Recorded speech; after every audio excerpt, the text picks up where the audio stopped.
1906 թվականին Նյու Յորքի Բրոնքսի կենդանաբանական այգում հայտնվեց մի ցուցանմուշ, որը շոկի ենթարկեց պատմությունը։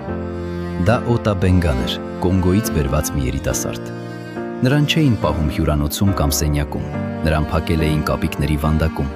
Դոհոնգ անունով օրանգուտանի հետ միասին։